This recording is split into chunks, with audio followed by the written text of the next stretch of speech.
Boa noite a todos, aos irmãos encarnados, os desencarnados que estão aqui. Minha voz está tão alta que eu quase não uso o microfone, né? E meu nome é Cláudia Silva, trabalhadora da Casa Luz de Tiago. E hoje nós vamos comentar um pouco sobre Maria de Nazaré, a mãe de Jesus. Vamos contar com a proteção de Maria, dos mentores da Casa Luz de Tiago, para que nós possamos fazer entender e alcançar corações. Então, nós vamos procurar aí um pouquinho sobre Maria, mas o Evangelho muito pouco fala sobre Maria. Narra o episódio do começo, né, assim, já de Jesus na perseguição, e no finalzinho, uma passagemzinha só que tem, quando Jesus está na multidão, e ela vai visitar Jesus, e fala lá, o discípulo fala: Senhor, sua mãe e seus irmãos estão aí. E ele fala: meus pais, minha mãe e meu pai, minha mãe e meus irmãos são aqueles que fazem a vontade de Deus. E nós procuramos num livro, é difícil falar, porque a Miriam, apógrafo de Tiago, ele fala alguma coisa assim sobre Maria. Diz que Maria foi levada pelos pais ao templo aos 3 anos de idade e ficou sob a guarda dos sacerdotes. E quando ela fez 12 anos, a idade em que ela deveria ser retirada do templo, ela já era órfã. Então os sacerdotes reuniram os viúvos da região e, sob a orientação de um anjo, escolheram José.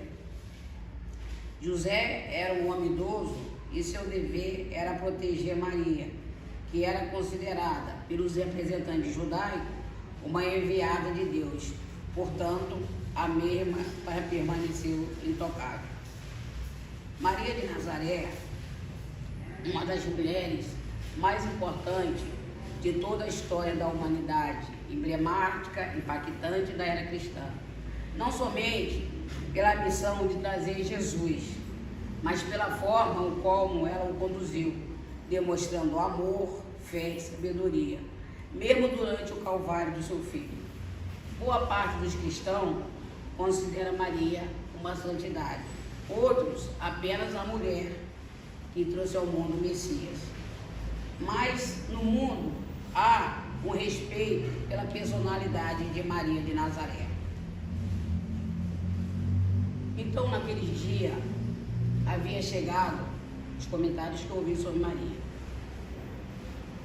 Naquele dia, havia chegado os ventos da primavera e uma mulher ajoelhada orava. Orava pedindo a Deus proteção para o seu filho. Pedindo proteção, assustada, aguardando uma notícia que ela não queria receber. Quando de repente a sua oração foi interrompida com batida assustadora e apavorada. Quando ela abriu a porta, era o jovem João, com os olhos cheios de lágrimas, que lhe disse: mãe, prenderam ele. João vai avisar Maria que Jesus estava preso. E Pilatos acaba de lavar as mãos. Então, nesse momento, Maria orava, pedindo a proteção para Jesus, quando João, que era um jovem rapaz, veio avisar ela que prenderam Jesus e que Pilatos acabava de lavar a mão. O que fez?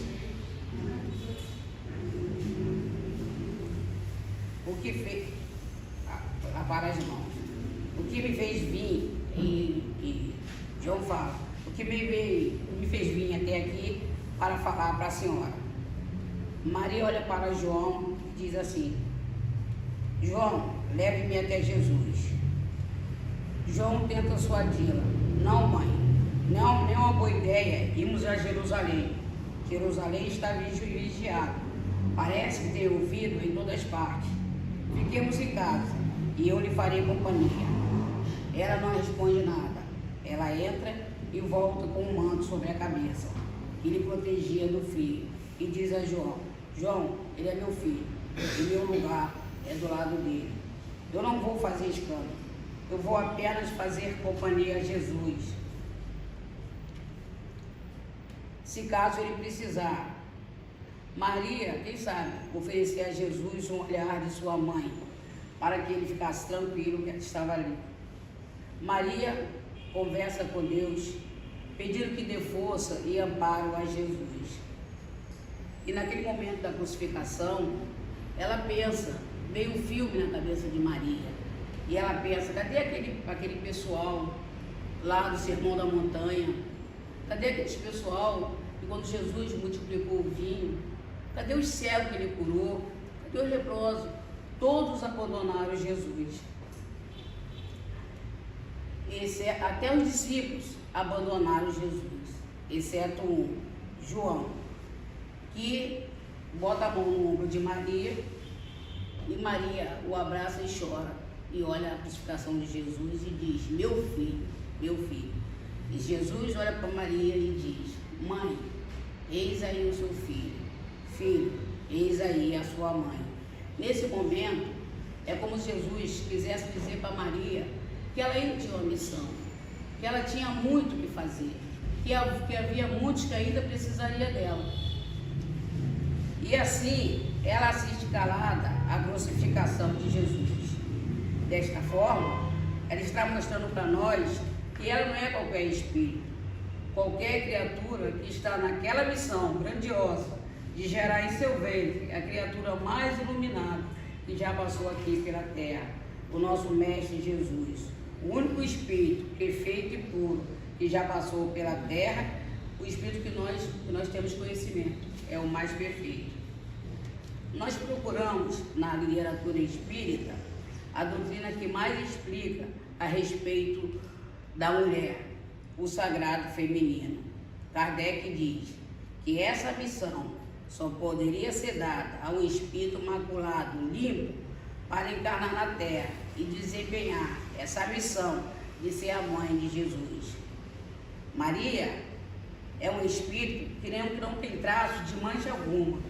Desta forma, nós entendemos que Maria era uma colaboradora de Jesus, uma trabalhadora que veio para impulsionar o Evangelho, veio dar cumprimento. Jesus poderia vir sozinho? Poderia, mas seria muito complicado para ele viver num ambiente se não tivesse espíritos de alta hierarquia para ajudar ele nessa missão grandiosa. Chico Xavier, ele amava Maria. Ele tinha uma paixão por esta mãe. Um dia, Chico disse a Emmanuel, eu queria tanto saber como era o rosto de Maria. Você não podia ir lá onde ela está e me contar? Emmanuel diz a Chico, você está louco, Chico? Você acha que eu tenho acesso a uma esfera de tamanha elevação como Maria? Eu não chego nem perto. Aí, Emmanuel, vai lá, pergunta para alguém. Aí Chico se lembra que ele havia lido o livro Memória de um Suicida, de Ivone Pereira, e lá tem um hospital do suicida. Ela tem um hospital lá que é para o Hospital de Maria de Nazaré, onde ela acolhe um suicida. E lá tem um quadro de Maria. Então, Chico pede que Emmanuel vá lá e olhe esse quadro, e que possa ver o quadro, descrever para ele esse quadro. Aí Emmanuel vai lá, olha o quadro, e olha o quadro, e quando diz, tenta descrever o quadro para Chico. Ela tem os olhos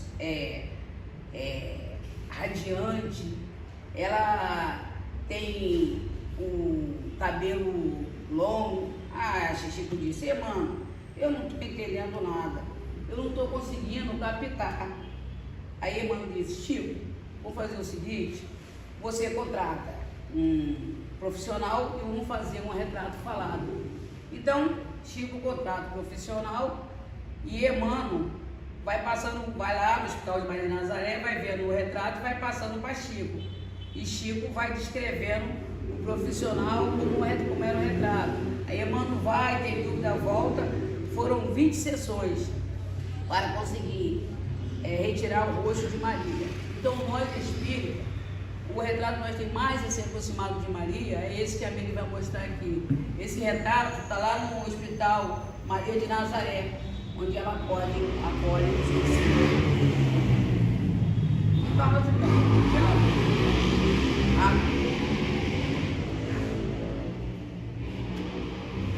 É isso aí. Está vendo? Foi a sessão. Então, o retrato que mais se aproxima de Maria foi esse aí, que Emmanuel viu lá no Hospital Maria de Nazaré e Chico fez aí para nós. Depois da crucificação de Jesus, depois da aparição dele, os discípulos, Maria vai com João morar numa cidade chamada Efésio, onde é uma casinha simples. E lá, muita gente sentia saudade das palavras de Jesus, dos consolos que Jesus dava. E aquela casinha humilde, onde ficou João, morando com a Maria de Nazaré, o povo procurava acolhimento. Então os mendigos que passavam por lá, ela dava acolhimento. Os cristãos também sentiam falta de Jesus, ela falava de Jesus. Porque por ela ser a mãe de Jesus, ela conviveu com Jesus. Então ela contava as histórias de Jesus, contava a experiência que teve com Jesus, e ali ela ia fortalecendo o Evangelho do Cristo. E João, o seu apóstolo também de Jesus, conversava, e ali foram divulgando a doutrina do Cristo, e o Evangelho do Cristo foi crescendo e não deixou morrer aquele legado de Jesus. Foi conversando, e ali os mendigos, muitos doentes, muito lagados, ela tratava. O que ela podia fazer? Dava um pouquinho de água, dava uma comidinha, dava um amparo, dava um consolo. E mesmo na velhice, o cansaço não lhe causou amargura nenhuma no coração. Ela tinha certeza da proteção divina. E os interruptos dos consolos, Maria tinha uma certeza que ela tinha proteção divina e tinha aquele consolo que ela tinha sempre nas dores dela, aqueles consolos ininterruptos. Mas depois ela soube a notícia de que um período de perseguição e de flagelo com o cristão. Então, naquele momento de Maria, devido ao crescimento que Maria e João não deixou morrer aquele olegário, começou a perseguição dos cristãos. Aí eles narram aqui que todos aqueles que defendiam a doutrina do divino, que era de Jesus, seria escravizado, e todos os lares também deles seriam destruídos por lá. E falavam de uma festa pública em que os corpos dos cristãos eram jogados para feras insaciáveis, entre risos e espetáculos. Maria, ao saber de tudo isso, se entregou às orações como diz costume, pedindo a Deus para aqueles que se encontravam em angústia no coração por amor de seu filho. Levada em meditação, Maria viu um vulto de um pedinte que dizia assim: minha mãe, como tantos outros, veio lhe fazer companhia e receber a sua bênção. E ela, como fazia de costume, convida o pedinte para que entre. E ele entrou. E ela ficou impressionada com a voz que lhe parecia profunda simpatia. Ela sentiu uma simpatia. O pedinte lhe falou do céu, confortado, delicadamente falou sobre a bem-aventurança e falou também sobre as bênçãos de Deus. Tanta compreensão que ele entendia, e aquelas palavras que ele falava ia tocando o coração. E Maria ficou assim: como pode aquele mendigo falar de tal forma que lhe acalmava as dores secretas do coração? Ele falava de um modo que ela sentia as dores secretas do coração. No estado no estado de santa consolação, onde ouvira em outros tempos, ela ouvira aquela voz e ficou emocionada. O que fazia aquela voz, o que fazia com que ela sentisse emoção, com que ela sentisse acolhida, aquele olhar penetrante que envolvia a alma dela, e aquela ternura, aquela emoção com profundo, ela se emocionou de tão profundo, e ela ficou olhando. Como ele consegue falar de tal maneira que me toca? É como se ele conhecesse as dores secretas do coração dela, as agonias que ela escondia. E ele vem, se aproxima até ela, toma um gesto belo de ternura e mostra ali os braços. E quando ela olha para os braços dele, ela vê as chagas. E quando ela olha aquela chaga, ela vê que ele é o seu filho. Aquela chaga que ela viu ali na cruz. E olha ansiosamente para os pés de Jesus. E viu ali as úlceras que fizeram. E ali, no gesto de amor, ela tentou se ajoelhar para tentar curar aquelas feridas dos pés de Jesus. E ele com muita ternura, Jesus a beija com muita ternura e levanta ela com aquele gesto celestial, e ele se ajoelha diante dos pés dela e beija a mão dela e diz assim: minha mãe, sou eu, minha mãe, eu vim buscar. Meu pai quer que seja no nosso reino o anjo. E neste momento Maria já não mais fala nada. Ela esperou os laços que desligavam ela do corpo físico. E neste momento que Maria, eu me emociono aqui, que eu estava falando, eu me emocionei, quando Maria, ela encontra Jesus, e ela vê que ali é Jesus, e ela olha para os pés dele, vê o câmbio, ela tenta se ajoelhar e tenta curar. Ele a segura no gesto de amor e de carinho. E ele que se ajoelha e pede a benção dela. E diz que Deus manda buscar ela, para que no reino dele ela venha ser rainha, naquele momento. E uma coisa também que me emocionou foi quando Bezerra desencarnou. Quando Bezerra desencarnou, perguntaram a Bezerra, perguntaram ele, qual foi a maior felicidade que ele sentiu quando ele chegou do outro lado da vida? E falou: minha maior felicidade, meu filho, foi quando Celina, a mensageira de Jesus, a mensageira de Maria Santíssima, se aproximou do meu leito. Eu estava dormindo e me falou suavemente: Bezerra, acorde, abra os olhos. Eu vim, manda que Bezerra, abra os olhos. Minha filha, é você, Celina? Sim, sou eu, meu amigo. Minha mãe, a mãe de Jesus, me pediu que lhe dissesse que você já se encontra na vida maior.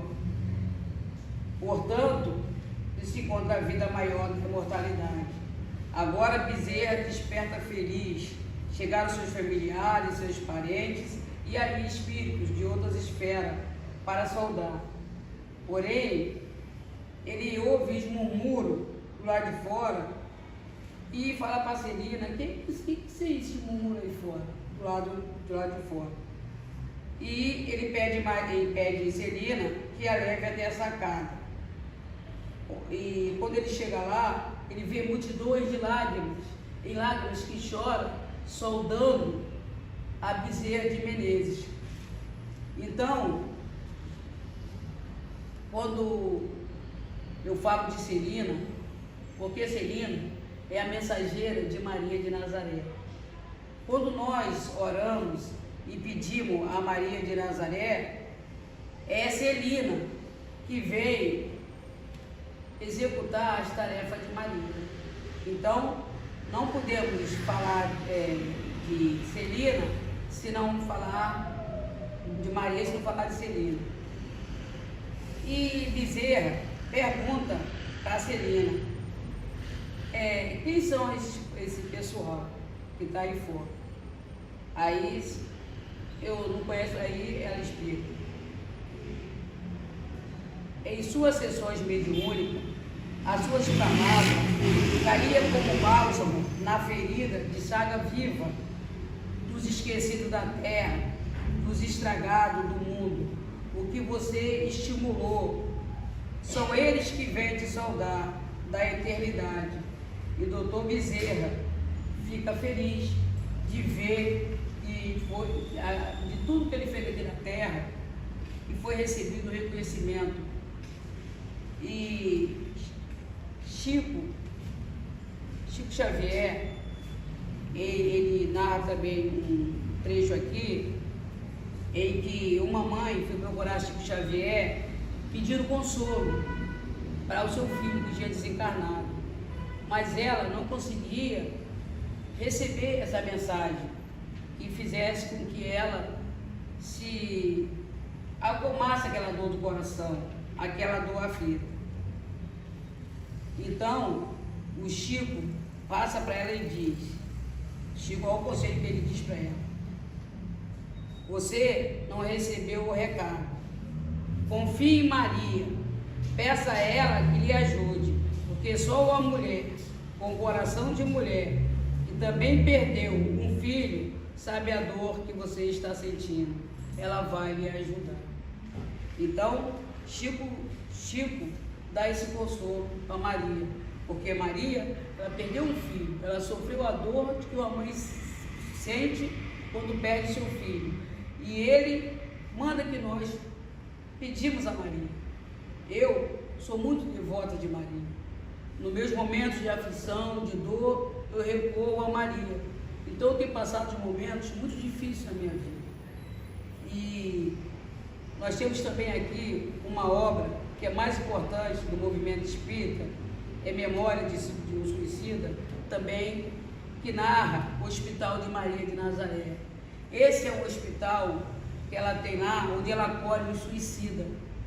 Então, ela vai no umbral e acolhe esses irmãos, eles são acolhidos, são levados lá para os aposentos, e lá eles são tratados, até a alimentação que eles recebem, ela faz com que aquela sopa tenha o paladar da quando eles viviam na terra, quando a mãe fazia a comida, para que eles se sentem à vontade, para que eles se sentem acolhidos nesse hospital de Maria de Nazaré.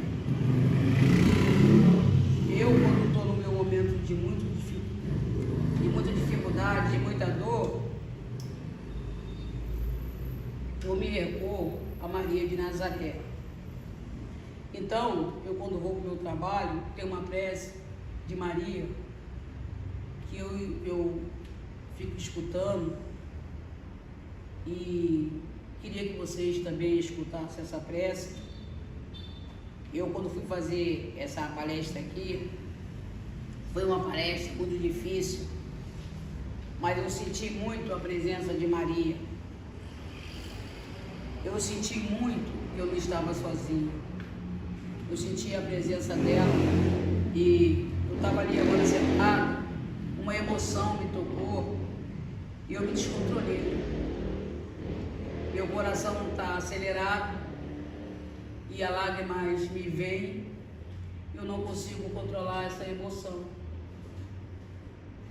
Eu tenho pedido muito a ela que me ajude, tenho pedido muito Celina, porque quando Jesus disse para Maria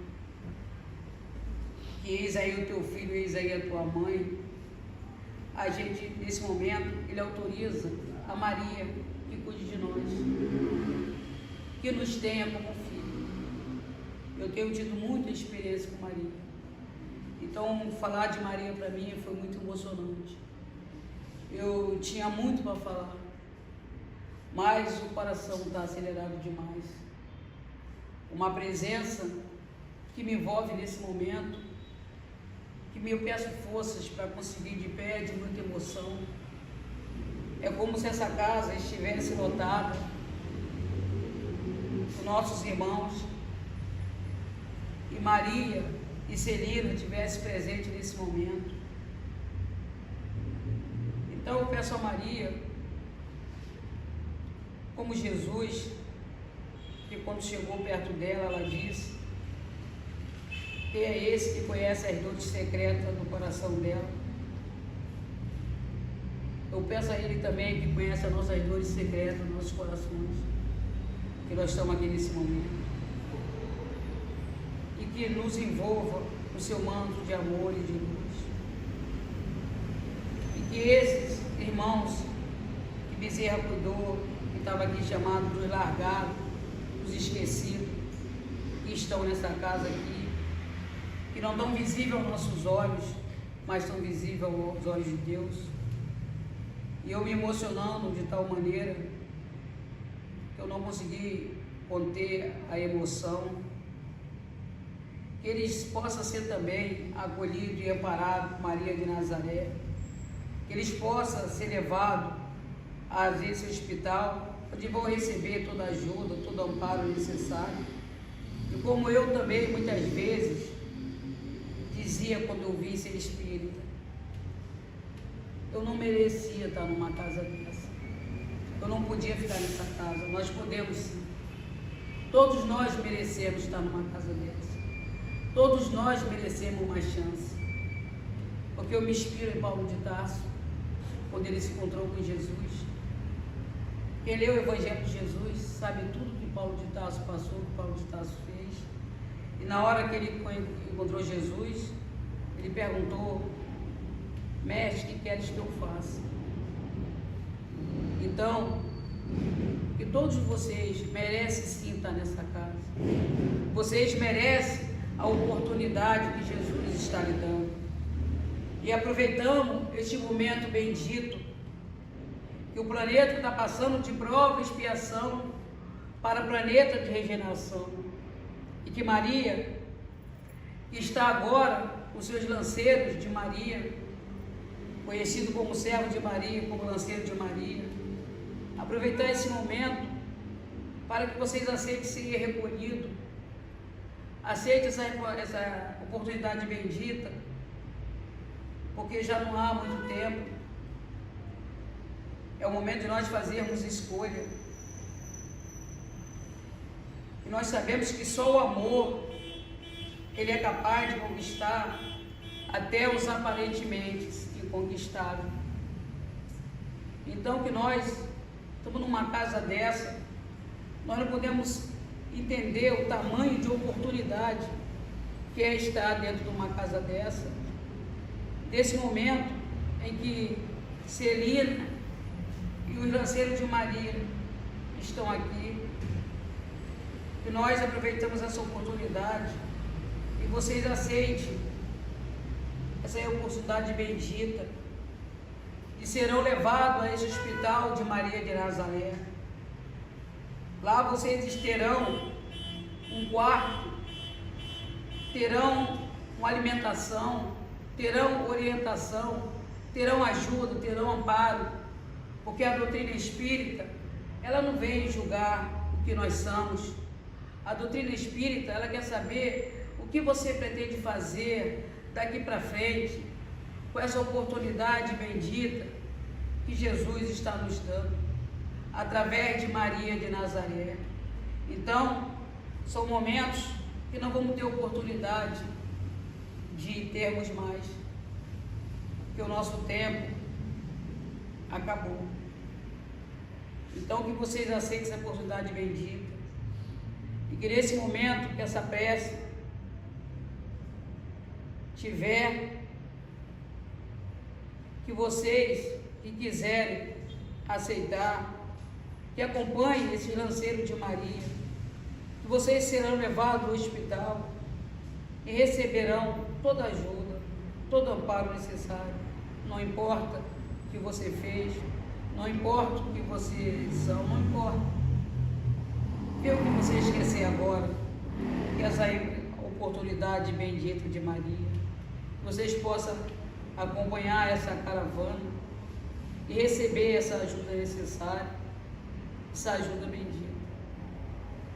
E eu agradeço a Maria de Nazaré, agradeço o amparo e pedir que uma emoção muito forte está me envolvendo nesse momento. E eu peço a esses irmãos que, por favor, aceitem essa oportunidade. Ninguém mais vai poder ter acesso a vocês, ninguém. E desde o momento que vocês receberem essa ajuda,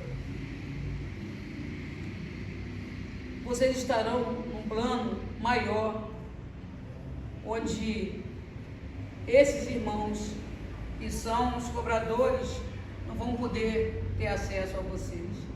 Vocês estão no coração de Maria de Nazaré. Então aceite essa oportunidade bendita. E que essa música, que essa prece tiver, vocês aceitem ser recolhidos. Vão com fé. Confiem em Deus. Confiem em Jesus. São oportunidades únicas. Essa aqui é uma casa de Jesus. Que nós trabalhamos para Jesus e com Jesus. Que nós também que estamos aqui com nossos problemas, nos nossos lares, na nossa casa, com esses problemas íntimos nossos, que nos faz doer o coração, que nessa prece nós vamos chorar e pedir a Maria e a Celina que nos envolvam. Irmãos, obrigado a todos. E sobre a vibração dessa prece, esses irmãos sejam acolhidos e sejam parados por Maria de Nazaré e por Celina. Que assim seja.